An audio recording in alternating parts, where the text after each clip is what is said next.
Assalamu alaikum, ladies and gentlemen. I hope all of you are doing great. I welcome to all of you on my YouTube channel Study Station. Ladies and gentlemen, as you know, we were trying to cover the new syllabus of first year class English subject. And in this subject, we were trying to understand one of the basic and very important topic, which is one act play. We were covering this one act play in parts ताकि आपकी जो understanding है वो high level पे हो। बनाने को तो एक वीडियो के अंदर भी चीज़ें कवर की जा सकती थी। पार्ट्स के अंदर बनाने का मकसद ये है कि एक तो आप अच्छे से देख सकें, दूसरा चीज़ों को अच्छे से समझ सकें ताकि बार बार आपको कोई चीज़ देखने की ज़रूरत ना पड़े। So we were covering one act play which is written by Sean O'Casey, and this play is The End of the Beginning. इसके एक दो इंट्रोडक्टरी लेक्चर्स और डिस्क्रिप्शन वाला जो लेक्चर वो हम डिलीवर कर चुके हैं, और आज का जो लेक्चर हम लेने जा रहे हैं इसके अंदर हम बाकायदा तौर पर स्टोरी का आगाज़ करेंगे। I will try to make you understand through the pictures. जो स्लाइड्स आगे आपके आएंगी वो पिक्चर्स के ज़रिए आपके सामने आएंगी ताकि आपके जहन के अंदर एक इमेज बैठ जाए कि basically what is going on. तो जो फर्स्ट पार्ट है हमने उसको नाम भी दिया हुआ है। बेसिकली ये जो वन एक्ट प्ले है ये वन एक्ट है, इसके अंदर पार्ट्स वगैरह नहीं है, लेकिन हमने उनके पार्ट क्रिएट किए हैं ताकि चीज़ें अच्छे से कवर हो सकें और चीज़ें आपको समझ में भी आ सकें। ये जो पार्ट्स हैं ये इमेजिनरी पार्ट्स हैं, इनका कोई लेना देना स्टोरी से नहीं है। तो पार्ट का जो फर्स्ट नेम हमने रखा है वो रखा है conversation between Darry and Lizzie. Both are the husband and wife.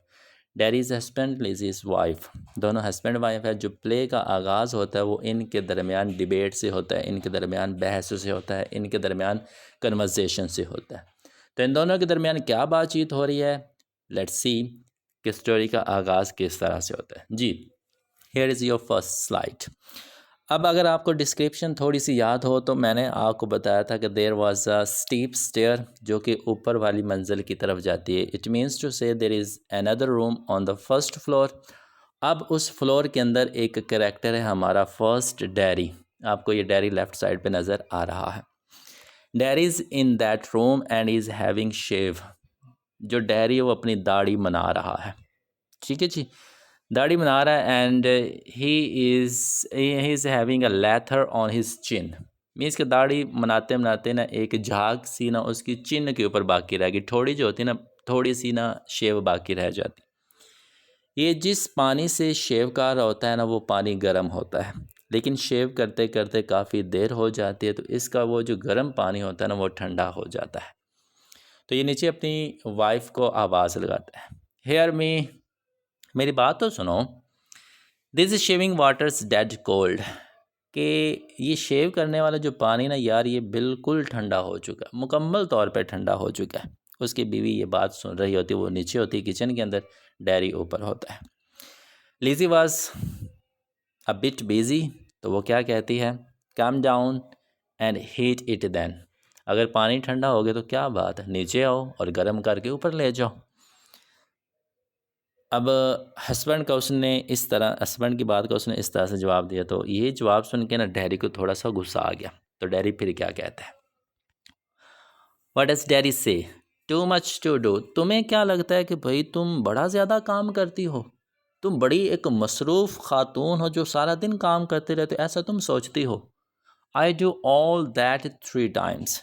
कि जितना को तुम घर के अंदर काम करती हो ना भाई, मैं वो काम एक दिन में 3 दफ़ा कर लूँ। मीन्स कि वो पानी नहीं लेके, तो उसका जवाब क्या दे रहा है कि मुझे तो लगता है कि तुम कहते हो कि तुम बड़ा ज़्यादा काम कर रहे हो। मेरी बात सुनो, तुम जितना काम करती हो ना, मैं एक दिन में वो सेम काम 3 दफ़ा करूँ, 3 टाइम्स व्हेन ऑल फिनिश्ड। और 3 दफ़ा करने के बाद मैं जब सारा काम ख़त्म कर लूँ, साइंग फ्रॉम, सॉरी ये फ्रॉम है, saying from something to do. ये फ्रॉम करना है, फॉर्म नहीं आपने करना। साइंग सिस्किया भरूँ, इल्तजा करूँ, टू डू समथिंग मोर, कि भाई और कुछ भी करने को है। तुम तो एक दिन में एक दफ़ा काम करती हो ना, मैं 3 दफ़ा काम करूँगा और शाम के वक़्त जब सारा काम ख़त्म हो जाएगा तो मैं और इल्तिजा करूँगा, लिज़ी कुछ और है करने के लिए। ठीक है जी। अब ये डैडी के डायलॉग आ जाते। फिर लिज़ी क्या कहती है, सुने, बड़ी मज़े की कहानी है। इफ़ यू हैड हाफ, तुम 3 दफ़ा बात करते हो ना, सुनो मेरी बात मिस्टर डैडी, तुम 3 दफ़ा की बात करते हो। तुम मैं जितने काम करती हूँ ना उसका सिर्फ आधा हिस्सा काम करना है, जस्ट हाफ, आधा काम करना है। इन द इवनिंग, तो शाम के वक़्त, you would be picked up dead from the debris. ये वर्ड डेब्री या डेब्रेस, इसको आपने नहीं बोलना, डेब्री। डेब्री कहते हैं किसी भी चीज़ का ढेर या मलबा, कि जितना मैं काम करती हूँ ना तुमने उसका सिर्फ आधा काम करना है। जब तुम आधा काम करोगे तो वह शाम तक तुमसे होगा। जब शाम के वक़्त तुम आधा काम कर लोगे तो तुम ज़िंदा नहीं बचोगे, तुम मुझे चीज़ों के ढेर से, चीज़ों के मलबे के अंदर से मिलोगे। तुम बात करते हो 3 दफ़ा करने की, आधा काम करोगे तुम्हारी ये हालत हो जाएगी। तो ये दोनों हस्बैंड और वाइफ के दरमियान तल्ख़ कलामी हो रही। अब आगे का जो सीन आता है वो बड़ा ही प्यारा कॉमिक एलिमेंट आपको असल में यहाँ से मिलता है। जो जॉनरा है ना, आयरिश फासिकल कॉमेडी, वो असल में आपको यहाँ से फील होगी। ठीक है जी। अब दोनों ने बातचीत कर ली तो डैडी क्या कहता है, आई वुड। डैडी कहता है वाकई कि मैं मलबे के अंदर से मिलूँगा, वाकई। लिज़ी कहती है यू वुड, वाकई। डैडी कहता है श्योर, सच्ची। तो लिज़ी कहती है सर्टन, जी सच्ची। डैडी कहता है if I only had half to do, क्या अगर मैं सिर्फ आधा काम करूँगा तो मेरी ये हालत होगी। लिज़ी कहती और लेस, आधा भी नहीं, आधे से भी थोड़ा। फिर डैडी क्या कहता है, I would be picked up out of the debris, तो क्या मैं मलबे के अंदर से उठाया जाऊँगा, out of the middle of it, उसके दरमियान से उठाए जाओगे, नीचे से नहीं, उसके दरमियान से उठाया जाओगे। पूरा पूरा उसका जवाब दे रही है। आखिरी क्या बात करता है, डेड, और क्या मैं मुर्दा निकाला जाऊँगा, as a mackerel. Mackerel is the name of a fish जो आपको सामने नज़र आ रही। इस तरह मुर्दा नज़र आओगे जैसे कि मछली को पानी से निकाल के खुश्की पे लाया जाता है तो तड़प तड़प के मार रही होती है ना, इसी तरह तुम उस गलबे के अंदर से, मलबे के अंदर से, ढेर के अंदर से मुर्दा नज़र आओगे। ठीक है जी। तो ये ना एक ह्यूमर टाइप का ना एलिमेंट यहाँ पे आपको नज़र आते हैं दोनों के हस्बैंड बीवी के दरमियान। फिर क्या होता है जी, फिर डैडी क्या कहता है, I always challenging you to change places for few hours. मैं तो तुम्हें हर रोज़ कहता रहता हूँ कि भाई तुम मेरे साथ अपना काम बदल लो, मेरे हिस्से का तुम करो, तुम्हारे हिस्से का मैं करता हूँ। I will show you how to sign a cure of your job is, तो मैं तुम्हें दिखाऊंगा कि तुम्हारी जॉब, तुम्हारा काम कितना मामूली सा है। साइन ए क्योर का मतलब होता है मामूली सा काम, थोड़ा सा काम। मैं तुम्हें कितनी बार कह रहा था कि मेरे साथ काम बदल लो, फिर मैं तुम्हें दिखाऊं कि तुम्हारा काम छोटा सा है, मामूली सा है, ज़रा सा काम है।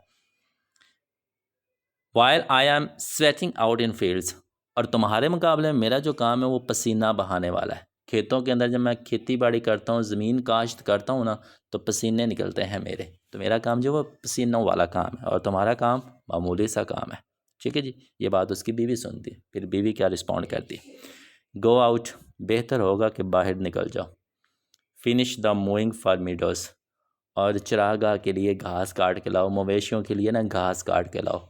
यहाँ बड़बड़ करने से बेहतर है कि यहाँ से जाओ, जानवरों के लिए घास काट के लाओ। Plenty of light in the sky, अभी भी दिन काफ़ी खड़ा है, मैं कहती हूँ चले जाओ घास काट लाओ। It will take hardly half an hour, ज़्यादा से ज़्यादा तुम्हारा आधा घंटा लगेगा, नहीं तो हमारे जो मवेशी हैं वो मर जाएंगे। यहाँ बोलने से बेहतर है कि जाओ घास काटो, अभी रोशनी है, दिन है, ये ना हो कि रात हो जाए। ठीक है जी। तो ये इनके दरमियान बात होती है। फिर क्या बात होती है जी, डैडी क्या कहता है, why don't you let me do what's to be done in the house, कि यार तुम मुझे घर के काम क्यों नहीं करने देती, मुझे घर के काम बताओ, बाहर मुझे भेजती हो कि जाओ घास काट के आओ, मवेशियों को हमने घास डालनी है, मुझे घर के काम क्यों नहीं बताती। यू गो एंड मूव, तुम बाहर जाओ, तुम घास काटो। इतना बदतमीज़ किस्म का इंसान अपनी बीवी को कह रहा है कि तुम बाहर जाके काम करो, कि तुम बाहर जाओ, तुम घास काटो, मुझे घर के काम बताओ, मैं घर के काम करता हूँ। It is agony to look, agony कहते हैं अजियत, कि जब मैं तुम्हें देख रहा हूँ तो मुझे अजियत पहुँचती है। लिसन, जब मैं तुम्हें सुनता हूँ तो मुझे अजियत पहुँचती है। एंड नियर, जब मैं तुम्हारे करीब आता हूँ तो मुझे अजियत महसूस होती है। ए अजियत वाली औरत, जाओ तुम घास काटो, मुझे घर के काम करने दो। फिर लिज़ी क्या कहती है, I just want to see you doing what's to be done about the house. सिर्फ कुछ चीज़ें हैं जो मैं चाहती हूँ कि तुम घर की वो करो। घर के कुछ काम है जो मैं चाहती हूँ कि तुम वो करो। अब डैडी थोड़ा सा खुश हो जाता है, फिर क्या कहता है, what is there to be done. घर के अंदर कौन कौन से काम है जो तुम चाहती हो कि मैं वो करूँ। फिर लेज़ी कुछ काम बताती है। सबसे पहला काम, there is lamb to be fed. एक मेमना है जी हमारा, उसको खाना खिलाना होता है। There is a heifer to be fed. एक बछड़ा है जी, उसको खाना खिलाना होता है। There are hens to be fed. घर में मुर्गियां हैं, उनको खाना खिलाना होता है। देयर इज़ आयरनिंग, कपड़े इस्त्री करने हैं। वॉशिंग, कपड़े धोने हैं। द स्विंग, और कपड़े सिलाई भी करने। ये कुछ काम है जो घर के करने वाले होते हैं। यहाँ पिक्चर्स के अंदर आप चीज़ें देख भी सकते हैं। लीज़ी ये बताती कि घर के अंदर ये काम करने वाले होते हैं। ठीक है जी। ओ, जब आखिरी काम बताती है ना स्विंग, तो डैडी को एक बात याद आ जाती है। डैडी क्या कहते हैं, स्विंग सिलाई करना, सीना। There is only one button left back of my trouser, कि मेरे ट्राउज़र के अंदर सिर्फ एक बटन बाकी रह गया, और मुझे शक है कि किसी दिन वो बटन टूट गया ना, तो हमसाए के जितने भी लोग हैं वो मेरा मजाक उड़ाया करेंगे। तो ये एक मेरी कल है कि वो सिर्फ एक बटन टिका हुआ है, मैं मजाक का मौजू नहीं बन रहा। ये बात वो अपनी बीवी से कहता है। बीवी को गुस्सा आ जाता है। इफ़ यू से मच मोर, अब अगर तुमने एक लफ्ज़ भी और कहा, अब अगर तुमने और बात की, आई विल गो, मैं यहाँ से चली जाऊँगी, एंड मूव द मीडोज़, और बकरियों के लिए, भेड़ बकरियों के लिए घास मैं काटूँगी। अब ये बंदा खुश हो जाता है।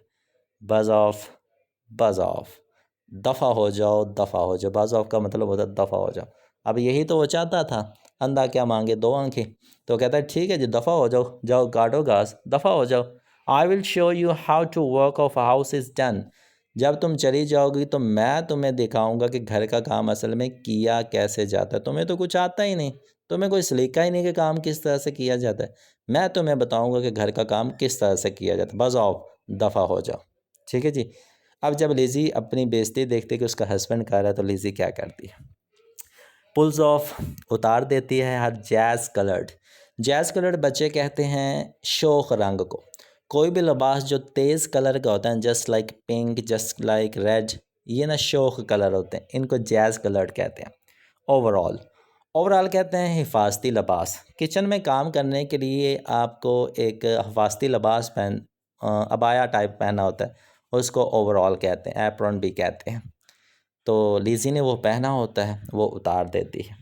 And flings it on the floor. Flings का मतलब होता है फेंकना। वो लिबास उतारती और ज़ोर से फर्श के ऊपर, ज़मीन के ऊपर फेंक देती। फिर क्या कहती, पुट ऑन दैट, ये पहनो, तुम्हें काम है, शौक़ है ना काम करने का घर का, ये लो पहनो, इसको पहनो। डू व्हाट रिमेंस, और वो काम करो जो रह गया है बाकी। Show the world and your poor wife the wonders. इस दुनिया को दिखाओ और अपनी इस मासूम सी बीवी को दिखाओ कि तुम कितने बड़े बड़े काम कर सकते हो, वंडर्स, अजूबे कर सकते हो। ये पहनो और घर के बाकी काम करो, दुनिया को दिखाओ, मुझे दिखाओ कि तुम कितने कितने बड़े कारनामे कर सकते हो। फिर डैडी क्या कहता है, ऑल राइट, ठीक है, आई विल मैनेज, मैं कर लूँगा, ठीक है मैं कर लूँगा, तुम जाओ बस। And don't let the Alice Lanigan in here. मैं जा रही हूँ, ठीक है, मैं बाहर चली जाती हूँ, लेकिन मेरी बात कान खुल के सुन लो डैडी, इस घर के अंदर एलिस लैनिगन नहीं आनी चाहिए। Another character Alice Lanigan. What Alice Lanigan, Alice Lanigan कौन है, आपको ये आगे एक औरत नज़र आ रही। अब डैडी जब नाम सुनता है ना एलिस लैनिगन, तो वो पूछता है कौन एलिस लैनिगन, किसकी बात कर रही हो। तो यहाँ पे लिज़ी को गुस्सा आ जाता है, अच्छा तुम्हें एलिस लैनिगन का नहीं पता, मैं बताती हूँ, सुनो कौन है Alice Lanigan. Whom you are chattering. Alice Lanigan वो है जिसके साथ तुम बक बक कर रहे थे, बातचीत कर रहे थे, बड़ी हंस हंस के बातें कर रहे थे। That setting you on. Setting you on का मतलब होता है उकसाना, टू नैग। टू नैग का मतलब होता है बच्चे छोटी छोटी बातों पे नुक्ताचीनी निकालना, कि तुम ये काम ठीक नहीं कर रही, तुम ये काम ठीक नहीं कर रही, तुम ये काम ठीक नहीं कर रही। ये छोटी छोटी बातों पे जब हम नुक्ताचीनी निकालते हैं तो इसको मतलब होता है to nag. Setting you on का मतलब होता है उकसाना। वो एलिस लैनिगन जो तुम्हें उकसा रही थी मेरे बारे में कि जब मैं घर के काम करूं तो तुमने नुक्ता चीनियाँ निकालनी है जिस तरह तुम अभी निकाल रहे हो। ये है एलिस लेनेगन। और मैं बताती हूँ एलिस लेनेगन कौन है। दैट गॉडिंग यू एन आइडिया, गॉडिंग का मतलब होता है वर्गलाना, जो तुम्हें एक ख्याल, एक नज़रिया दे के वर्गला रही थी। वो नज़रिया क्या है? If you are little slimmer, कि तुम थोड़े से अगर पतले होते ना, you would be a chevalier. Chevalier कहते हैं फ्रांसीसी जो सिपाही होता है, फ्रांस का जो एक बहादुर सिपाही होता है उसको शिवेलियर कहते हैं। कि वो एलिस लेनेगन जो तुम्हें वर्गला रही थी, ये क्या है कि अगर तुम थोड़े से पतले होते ना तो तुम एक सिपा सलार होते, तुम एक सिपाही होते। वो एलिस लेनेगन। नहीं याद आया? और सुनो कि कौन Alice Lanigan. That she is on margin of 50, कि ये वो औरत है जो कि तकरीबन 50 साल की है। But assembles herself as a girl, लेकिन ख़ुद को उसने ऐसे बनाया होता है कि जिस तरह वो एक छोटी सी प्यारी सी नन्ही सी लड़की हो। लाइक लेडी ऑफ शैलेट, इस तरह लड़की हो जिस तरह लेडी ऑफ शैलेट हो। ठीक है जी। लेडी ऑफ शैलेट एक एक्स्ट्रा इन्फॉर्मेशन है, ये भी मैं आपको बता देता हूँ कि लेडी ऑफ शैलेट क्या होती है। ठीक है जी। ये देखें जी लेडी ऑफ शैलेट क्या होती है।